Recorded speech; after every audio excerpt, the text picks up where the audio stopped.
ನಮಸ್ಕಾರ ಶಿವಮೊಗ್ಗ. ನಿಮ್ಮೆಲ್ರಿಗೂ ಮೊದಲನೇದಾಗಿ ಧನ್ಯವಾದ ಹೇಳ್ತಾ ಇದ್ದೀನಿ. ಇಂಥ ಮಳೆಯಲ್ಲೂ ಕೂಡ ನಮ್ಮ ಸ್ನೇಹಿತರ ಬಳಗ ಇವತ್ತು ಏನು ಈ ಒಂದು ಮ್ಯಾರಥಾನ್ ಆಯೋಜನೆ ಮಾಡಿದೀವಿ, ಎಲ್ಲರೂ ಕೂಡ ಆಗಮಿಸಿ ಒಂದು ಐತಿಹಾಸಿಕ ದಿನ. ಮಲೆನಾಡಿನಲ್ಲಿ ಯಾರು ಕೂಡ ಇಂಥ ಒಂದು ಮ್ಯಾರಥಾನ್ ಮಾಡಿಲ್ಲ ಅಂತ ನಮ್ಮ ವಿಜಯ ಹೇಳ್ತಾ ಇದ್ರು.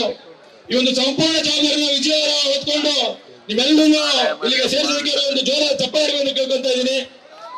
ಇಂಥ ಮಳೆಯಲ್ಲೂ ಕೂಡ ನೀವೆಲ್ಲರೂ ಬಂದಿದ್ದೀರಾ. ನಿಮ್ಮನ್ನ ಉದ್ದೇಶಿಸಿ ಮಾತಾಡಿದ ನಮ್ಮ ನಾಯಕರಾದಂತ ಪ್ರಸನ್ನನವರಿಗೆ, ಅದೇ ರೀತಿ ನಮ್ಮ ಮಂಜುನಾಥ್ ಗೌಡಣ್ಣಗೆ ಹಾಗೂ ಕಾಂತಣ್ಣವರಿಗೆ, ರಂಗಣ್ಣವರಿಗೆ, ಬಾಲಣ್ಣವರಿಗೆ, ವಿಜಯನವರಿಗೆ, ಮುಖ್ಯವಾಗಿ ನನಗೋಸ್ಕರ ಬೆಂಗಳೂರಿನ ಬಂದಂತ ನಮ್ಮ ನಾಯಕರಾದ ನಲ್ಪಾಡನವರಿಗೆ ತುಂಬ ಧನ್ಯವಾದ ಹೇಳ್ತಾ, ಇವತ್ತು ನಾವು ಇಡ್ತಾ ಇರೋ ಒಂದೊಂದು ಹೆಜ್ಜೆನೂ ಕೂಡ ನಮ್ಮ ಜೀವನದ ಹಾದಿಯ ಒಂದು ಗುರುತಾಗಿರ್ಬೇಕು.